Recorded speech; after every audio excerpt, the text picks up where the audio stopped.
Assalamualaikum warahmatullahi wabarakatuh. Waalaikumsalam warahmatullahi Berjumpa lagi Sobat Pesona semua.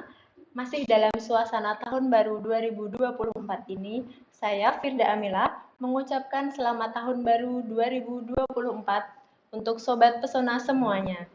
Semoga dalam menyongsong tahun baru ini kita semua tetap diberi kesehatan, semangat, dan tentunya makin banyak pengetahuan baru tentang dunia peradilan.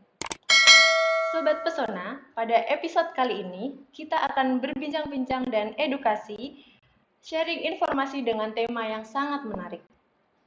Narasumber kita kali ini adalah salah satu hakim di Pengadilan Agama Purwodadi yang sudah mengadili berbagai macam perkara yang ada di Pengadilan Agama Purwodadi. Beliau adalah Bapak Dr. Andes Haji Januar. Mari kita sapa terlebih dahulu. Assalamualaikum Bapak. Waalaikumsalam warahmatullahi wabarakatuh. Apa kabar Bapak hari Alhamdulillah ini? baik. Alhamdulillah. Terima kasih Bapak sudah berkenan hadir dan tentunya siap ya Bapak untuk memberikan wawasan baru untuk kita semua. Insya Allah siap. Untuk tema podcast kita kali ini Bapak yaitu tentang isbat nikah ya Bapak. Oke.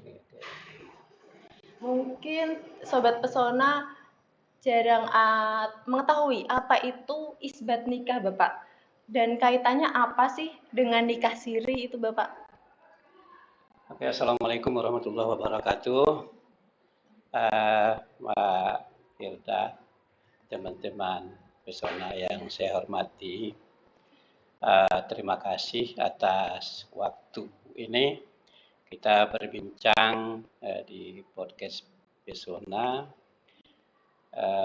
podcast edukasi dan sharing informasi pengadilan agama. Alhamdulillah, mudah-mudahan acara kita bermanfaat. Atas pertanyaan Mbak Firda, yaitu tentang isbat nikah, kemudian kaitannya dengan nikah siri. Sebelum saya jawab itu, mungkin kita sama-sama tahu bahwa isbat nikah itu adalah salah satu dari kewenangan pengadilan agama.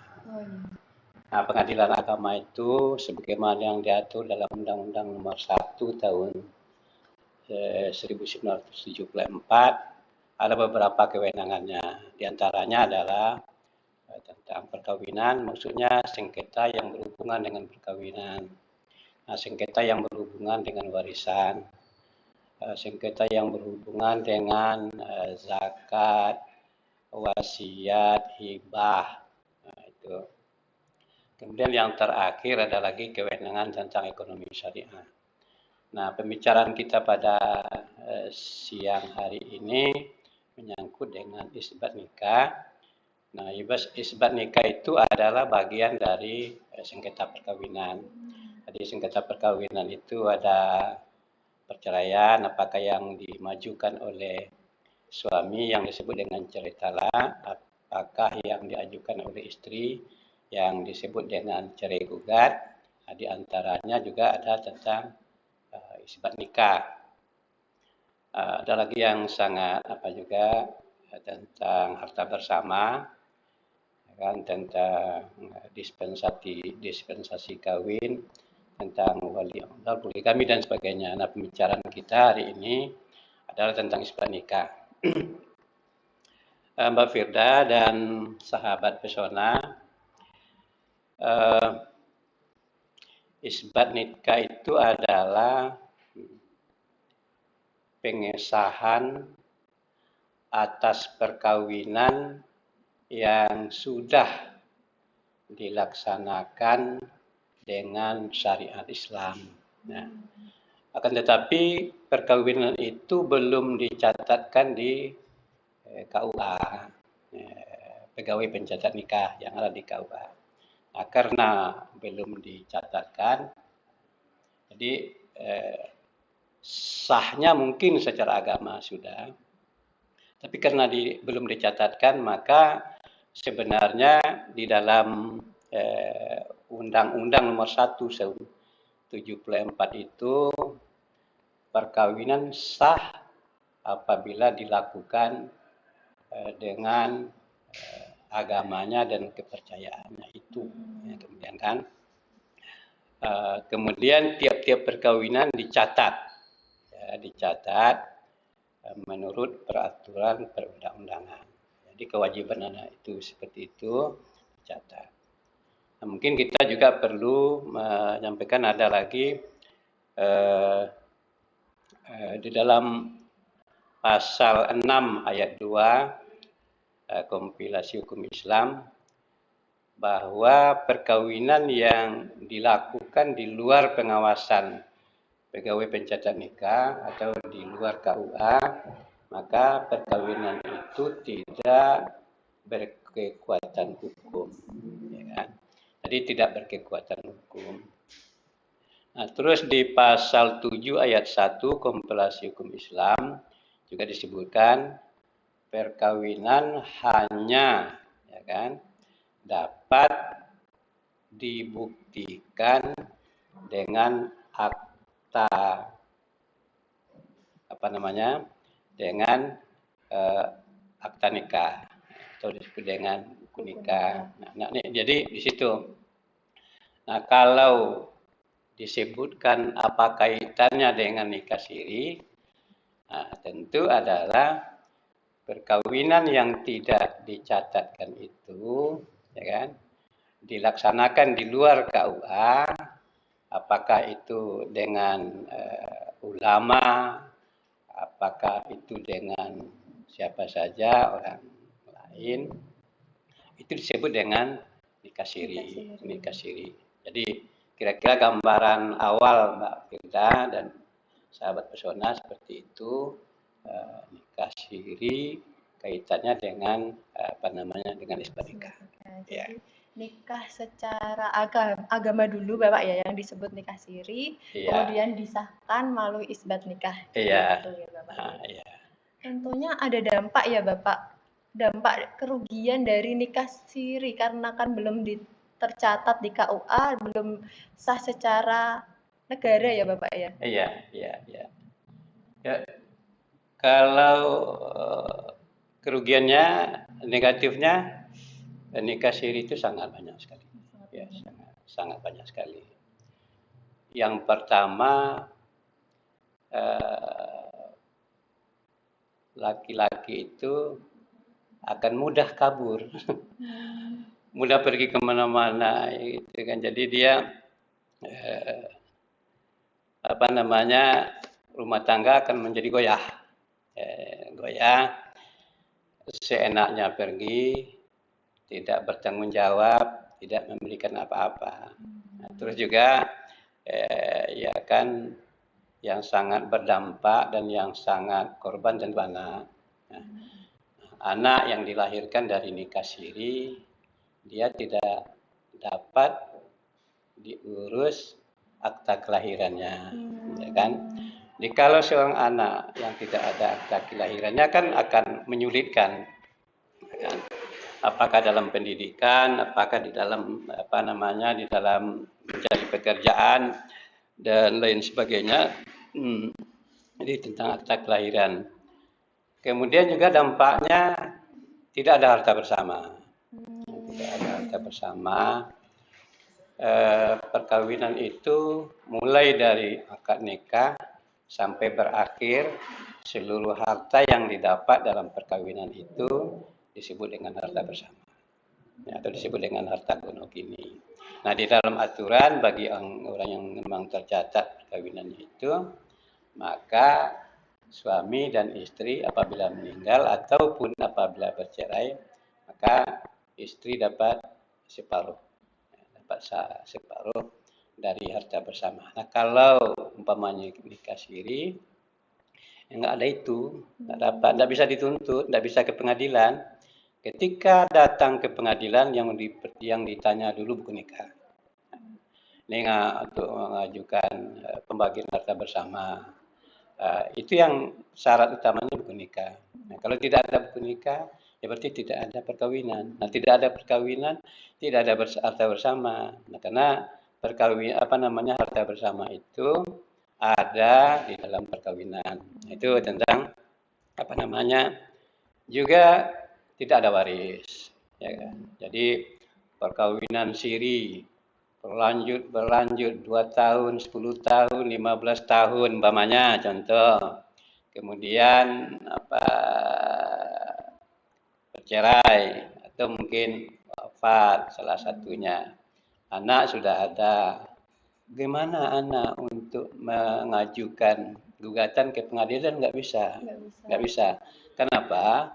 Karena yang diminta pertama itu juga. Ini buktinya kamu anak ini kayak mana? Secara sah. Ya, secara sahnya ya. Jadi begitu juga di dalam umpamanya terjadi perceraian atau di dalam perkawinan siri itu sendiri, itu tidak bisa menuntut nafkah, ya kan? Nah, kalau di dalam perkawinan yang memang perkawinan yang sah itu, yang dicatatkan itu, ketika terjadi perceraian, istri bisa menuntut nafkah, ya kan?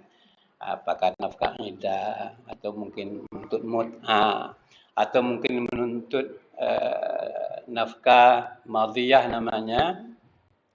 Nafkah madhiyah itu nafkah yang dilalaikan. Ada sekian bulan atau sekian tahun tidak memberi nafkah. Nah, kemudian itu bisa dituntut. Nah, kalau di perkawinan siri ini kan tidak bisa diminta. Jadi itu tentang nafkah. Dan yang paling menyakitkan itu mungkin efek psikologis anak. Nah, ini kan. Jadi anak yang lahir dari perkawinan siri itu, ya kan, dia akte kelahirannya kan tidak ada nama ayah, di anak ibu, gitu kan. Nah, ketika menjadi anak ibu itu akan menjadi beban psikologis bagi anak kalau dia umpamanya sudah besar, atau dia anak itu sudah sekolah, atau mau mencari pekerjaan, atau dengan kawan-kawan. Orang akan bertanya, kenapa nggak ada anaknya, ayahnya? Kenapa begini? Jadi ada bermacam pemikiran negatif ya terhadap anak, terhadap ibu itu. Jadi secara psikologis anak itu akan terbebani sampai nantinya, ya kan? Sampai berikutnya segala macam dia tidak tidak. Jadi ketika kalau negatifnya diantaranya itu. Ternyata banyak sekali ya Bapak dampak negatif dari pernikahan siri itu ya. Banyak ya. Lalu untuk mengurus isbat nikah ya Bapak, kan dari nikah siri kemudian mau disahkan melalui isbat nikah. Nah, itu siapa saja yang berhak untuk mengajukan isbat nikah itu Bapak? Yang berhak mengajukan isbat nikah itu yang pertama adalah suami istri itu sendiri, ya kan. Jadi dia bisa berdua, ya kan. Jadi mungkin pemohon 1, pemohon 2 datang ke pengadilan bahwa perkawinannya sudah dilaksanakan dahulu tahun berapa umpamanya, tahun 90 atau tahun 2000. Kemudian ketika itu tidak dicatat. Tidak dicatat memang alasannya bermacam-macam. Ya, mungkin karena keamanan seperti di Aceh dulu, atau mungkin karena ada pihak yang tidak setuju, atau mungkin karena biaya dan segala macam. Waktu itu umpamanya biayanya ada. Kalau sekarang kan tidak ada lagi biaya perkawinan di KUA, tidak ada lagi yang tidak terjadi. Nah, jadi kalau umpamanya seperti itu kejadiannya dan suami istri itu masih membutuhkan buku nikah, maka suami istri itu datang ke pengadilan agama. Datang ke pengadilan agama, udah nanti bawa KTP, kan kakak atau surat keterangan dari KUA bahwa memang perkawinannya tidak tercatat, gitu kan. Tambah dengan biaya perkara kan tidak banyak, gitu ya. Jadi dari sampai ke pengadilan ya mudah lah, nggak usah tanya ke satpam. Nanti satpam kita akan mengarahkan ke PTSP. Nanti di PTSP yang nanti akan dibantu membuatkan bagaimana cara membuat permohonannya, dibuatkan dan gratis. Ya, kemudian bayar biaya perkara yang sudah ditentukan, dihitung, nanti ada hitungnya. Terus nanti nunggu dipanggil. Nah, ketika dipanggil datang dua-duanya. Datang, mungkin di sidang pertamanya ya dinasihati dulu, dilihat identitasnya dulu segala macam, kan dibaca permohonannya apa sudah betul atau bagaimana, atau ada yang perlu dirubah, ada yang salah, apakah nama, tanggal perkawinan, nama anak dan segala macam. Nah, baru nanti sidang kedua sudah boleh membawa bukti-bukti, bukti-bukti surat dan bukti-bukti saksi. Nah, tentu bukti-bukti saksi diantaranya orang yang mengetahui perkawinan itu. Ya, mungkin yang hadir waktu itu, ya, waktu perkawinan. Nah, setelah selesai itu, insya Allah hakim sudah bisa menilai ini perkawinan sah, ini akan dikabulkan. Biasanya ya 2 kali atau mungkin 3 kali sidang itu sudah selesai. Nah, seperti itu, Mbak Firda. Begitu ya Bapak prosesnya dari berapa kali sidang dan bagaimana prosesnya dari pendaftaran sampai selesai perkara itu. Iya. Kemudian untuk pengajuan isbat nikah sendiri ini apakah selalu dikabulkan Bapak oleh majelis hakim? Yang namanya sidang Mbak Firda, bisa dikabulkan, bisa ditolak. Nah, itu prinsipnya, ya kan? Bisa dikabulkan, bisa tidak, ya, bisa ditolak. Kalau dikabulkan tentu memenuhi semua syarat, ya kan? Nanti kan di waktu sidang itu ada saksi, ya kan? Saksi yang dilihat dulu nikahnya itu sah enggak secara Islam, ya kan? Karena perkawinan itu sah menurut agamanya dan kepercayaannya itu. Kalau orang Islam itu secara Islam, ya kan? Kalau orang Kristen ya secara Kristen, Buddha begitu juga, Hindu begitu juga. Nah, kan nanti hakim akan memeriksa rukunnya apa. Nah, kalau sudah rukunnya cukup, di antara rukun yang mungkin sering bermasalah itu adalah tentang wali nikah. Ya. Jadi kan ada calon mempelai laki-laki, calon mempelai perempuan, ada wali, ada 2 orang saksi laki-laki, ada ijab, ada kabul, gitu kan. Mungkin di antara yang 5 syarat itu yang agak sering bermasalah, mungkin karena tidak tahu atau bagaimana, itu yang sering bermasalah di wali. Nah, wali nikahnya tidak sah umpamanya kan. Nah, kalau wali nikahnya tidak sah, karena wali itu rukun yang sangat penting dalam Islam itu. Walinya ayahnya ada, tapi dia tidak mau dengan ayahnya menjadi wali, atau ayahnya tidak mau, dia menikah dengan ulama. Ya. Ulama siapa saja nggak berhak. Siapa saja dia tidak berhak dia menikahkan anak orang. Nah, ulama itu berhak dia menikahkan anaknya dia. Itu kan anaknya dia. Kalau anak orang jangan dinikahkan, tidak boleh. Nah, sering seperti itu yang mungkin karena tidak tahu dan dinikahkan walinya tidak sah. Nah, maka kalau seperti itu ditolak, tak boleh, ya kan? Atau mungkin ketika dia menikah nanti diperiksa apakah suaminya itu atau istrinya ada tidak terikat perkawinan dengan orang lain. Nah, seperti itu. Jadi kalau salah seorangnya terikat dengan perkawinan dengan orang lain, hakim tidak akan mengisbatkan. Kalau diisbatkan oleh hakim, maka akan terjadi poligami, ya kan? Poligami liar namanya, poligami yang seperti itu. Ini para hakim sangat hati-hati di situ, akan selalu dilihat ada enggak apakah yang perempuannya masih bersuami atau yang laki-lakinya masih ada istrinya. Nah, itu akan dilihat. Terus yang penting lagi yang juga hakim akan memperhatikan agamanya sama enggak, ya kan? Sama-sama Islam atau tidak, ya kan? Jangan laki-laki yang umpamanya tidak Islam, apakah Kristen, nah istrinya Islam, itu tidak boleh, ya kan? Jadi di dalam Undang-Undang nomor 1 tahun 74, tadi sudah kita bacakan ayat pasal 2 ayat 1 itu perkawinan sah kalau dilaksanakan menurut agamanya dan kepercayaannya itu. Jadi tidak sah. Walaupun Mbak Firda dan sahabat pesona ada fenomena beberapa tahun belakang ini, ada yang disahkan atau diperintah untuk dicatatkan di pencatatan sipil gitu ya, tapi tidak. Dan masalah ini sudah selesai sebenarnya dengan adanya apa namanya SEMA Surat Edaran Mahkamah Agung nomor 2 tahun 23 itu petunjuk bagi hakim dalam mengadili perkara pencatatan perkawinan antara umat yang berbeda agama. Jadi sekarang tidak boleh lagi.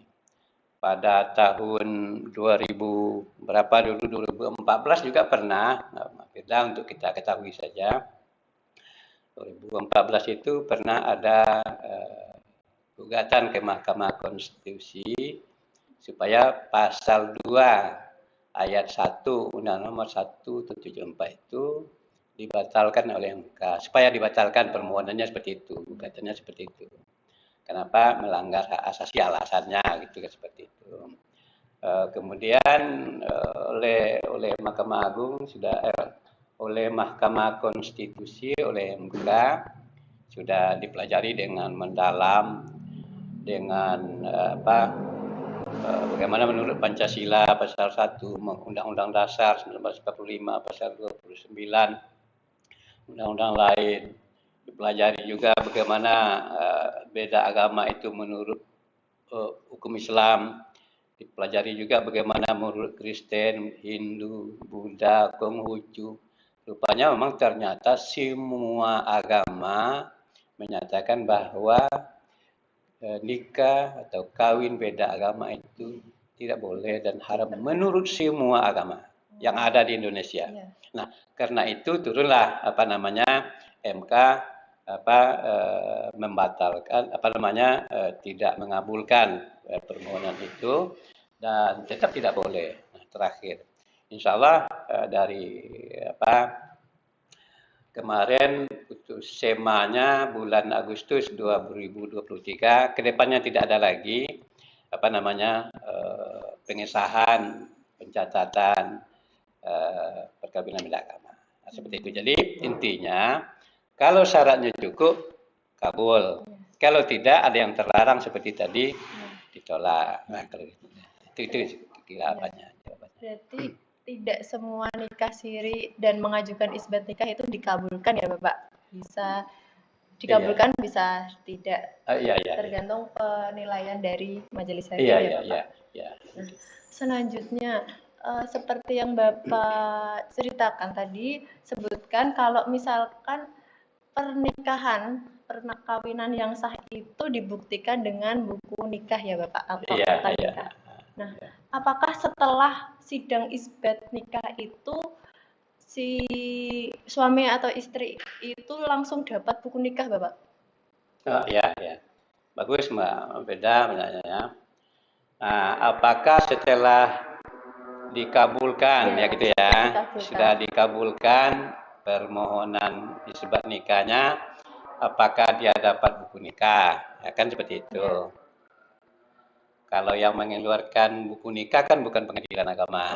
Nah, jadi yang mengeluarkan KUA, Kantor Urusan Agama. Tapi KUA akan membuatkan buku nikah kalau kita di bawah penetapan itu. Jadi penetapan yang dikabulkan oleh pengadilan agama nanti dibawa ke KUA.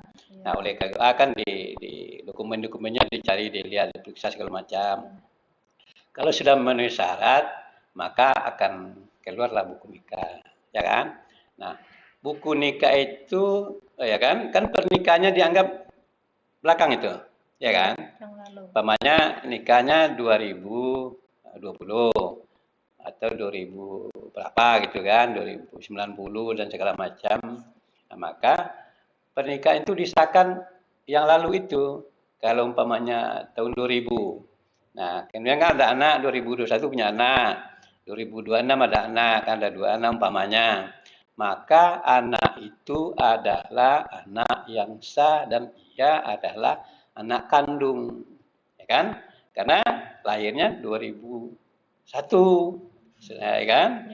Nikahnya 2000, ya kan? Jadi anak itu dapat, dan itulah maka anak bisa mengurus akta kelahiran, ya kan? Akta kelahiran yang yang nikah ibunya sebelum dia itu. Nah, jadi itu apanya? Nah, nanti akan ke KUA buku nikahnya, ke Dukcapil akta kelahirannya. Jadi akan ada nanti di akta kelahiran yang kemarin itu umpamanya cuma nama ibu. Nah, setelah ada ini, ada penetapan pengadilan, setelah ada buku nikah, dibawa ke Dukcapil, maka akan tercantumlah dia anak, ayah, dan ibunya. Selesailah, tenanglah dia, nggak ada lagi orang curiga. Nah, dan dia mau kuliah, mau jadi polisi, mau apa segala macam, sudah bisa dengan itu. Jadi dapat buku nikah kalau memang sudah dikabulkan dan dibawa ke KUA. Seperti itu. Ya, jadi prosesnya seperti itu ya Bapak. Mengajukan isbat nikah, kemudian dikabulkan dan dapat penetapan, dan kemudian dibawa ke KUA untuk mengurus buku nikahnya. Nah, pertanyaan selanjutnya Bapak, bolehkah isbat nikah itu untuk mengurus perceraian Bapak?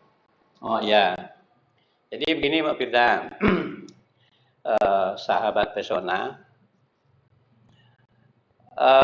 ini sudah terjadi, nikah siri sudah terjadi, ya sudah punya anak gitu ya, rumah tangga ya berantakan, teraniaya, terzalimi, suaminya kejam, tinggalkan, tidak diberi biaya, segala macam, seperti itu ya. Nah, kalau perempuan kan tidak mudah, ya kan, dia sebagai suami ya, secara agama dia sudah sah nikahnya umpamanya kan, sudah sah. Kalau laki-laki mungkin ya dia bisa 2, bisa 3 segala macam, mungkin tidak begitu masalah. Yang bermasalah sekali kan perempuannya. Nah, perempuan.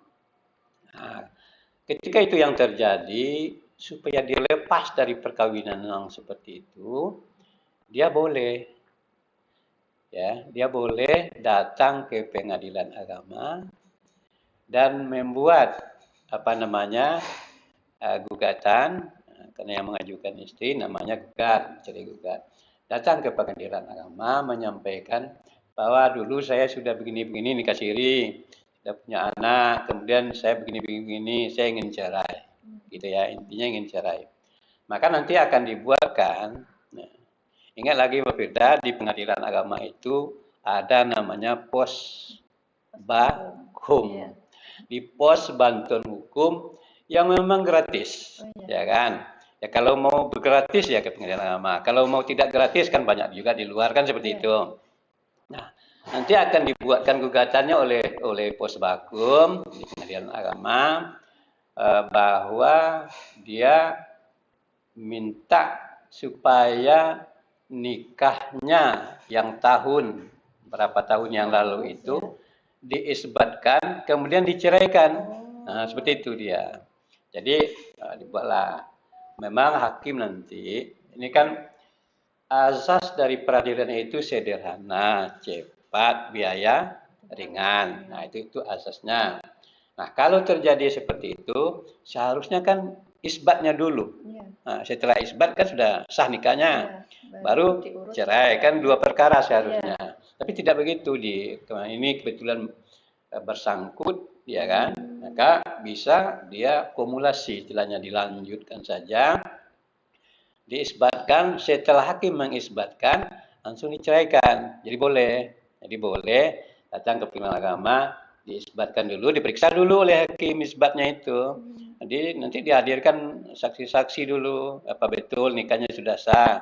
Nah, kalau hakim sudah yakin bahwa itu sudah sah perkawinannya, kemudian dia minta cerai, langsunglah di amar berikutnya menjatuhkan talak satu bain sughra umpamanya kan. Jadi boleh seperti itu. Boleh ya Bapak. Boleh ya untuk Dua perceraian. perkara jadi Iya, satu iya, saja. iya, boleh. Ya. Oke.